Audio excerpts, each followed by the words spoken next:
Hello, আসসালামু আলাইকুম। আপনারা সবাই কেমন আছেন? আশা করি আল্লাহর রহমতে ভালোই আছেন। আপনাদের দোয়ায় আমিও ভালোই আছি। তাই কালকে একজনে বলে যে হ্যাঁ, স্বামী সন্তান এমন করে হেডি ওই কয় হেডি মানুষের তেনে কয় না ভালো হাজে। তাই ভালো হাজার কি আছে এখানে? আমার স্বামী সন্তানে ধরলাম, আমার স্বামী সন্তানই করে, স্বামী সন্তানই আমার সাথে জুলুম করে, অত্যাচার করে, এরা তো মানুষই।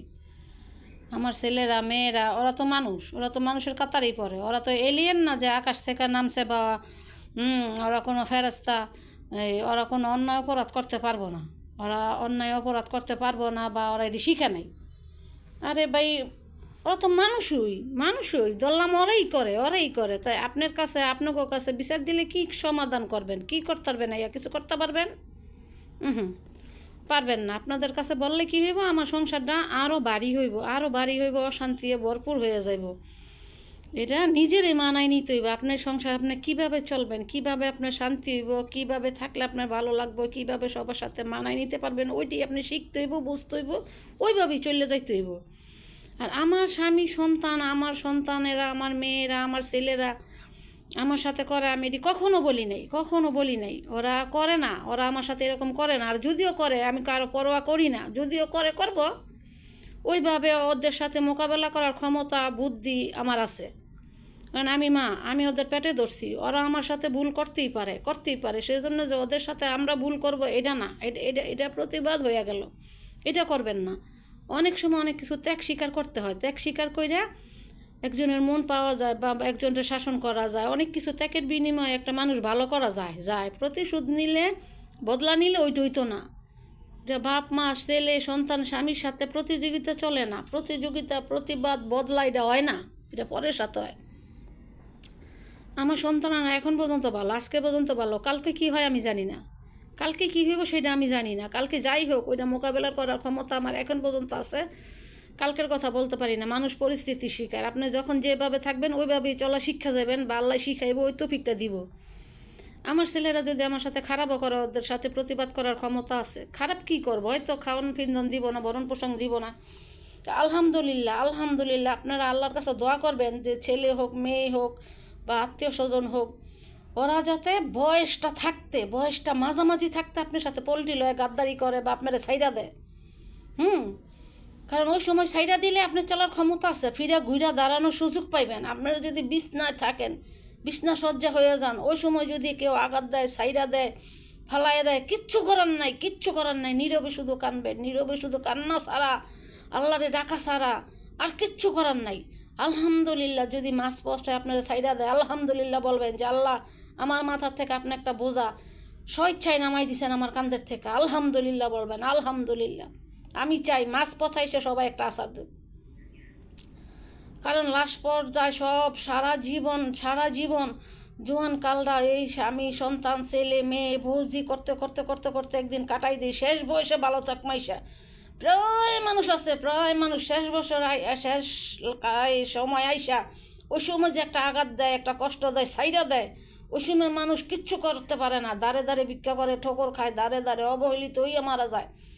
একটা কথা মনে রাখবেন, আল্লাহ পাকে সৃষ্টি মানুষ কখনো না খাইয়া মরে না, কখনো না। খাবার অভাবে মানুষ মরে না, বিনা চিকিৎসা মানুষ মরে না। বর্তমানে এই যুগে আইসা আপনার কাছে হাত পাতলা, আপনি দিবেন, ওই দুগা বাদ দিবেন, বেশি দেন কম দেন দিবেন, বাসি তরকারি দেন দিবেন, ভালো মন্দ।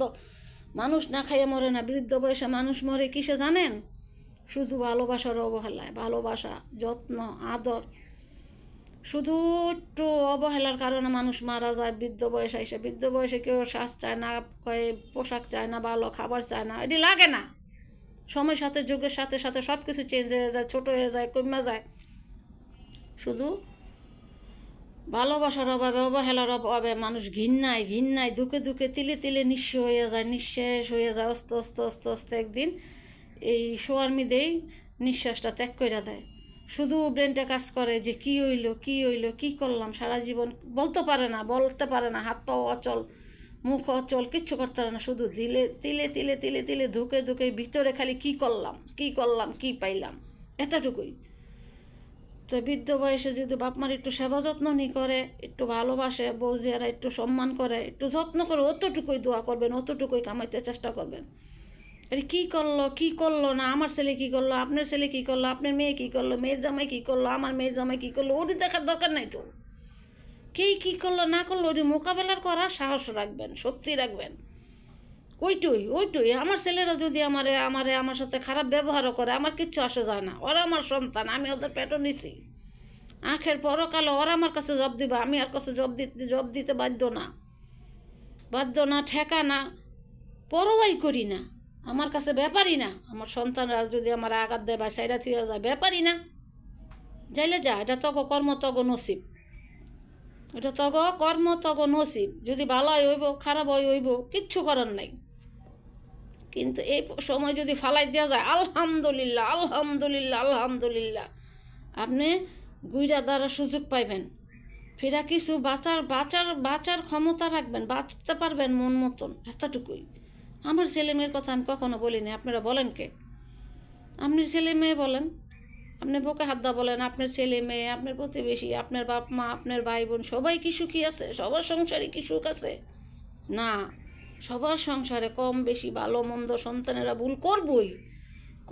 ওরা ফেরেশতা না, ওরা তো মানুষ, ওরা এলিয়ান না, ওরা তো মানুষ, করতেই পারে, করুক। যার বুঝে যতটুক, যার ক্ষমতায় যতটুক, সে ততটুকুই করবো। আলহামদুলিল্লাহ। সব শেষে বলি আল্লাহ সবার স্বামী সন্তানরে ভালো রাখুক, হেদায়েত দেখ, যাতে সবার সাথে সব বাপ মার একটু সুখ দেয়, শেষ বেলায় যা একটু সম্মান দেয়, একটু যত্ন সহিতে নি শেষ বিদায়টা দিতে পারে। আল্লাহ পাকের কাছে এতটুকু দোয়া করি।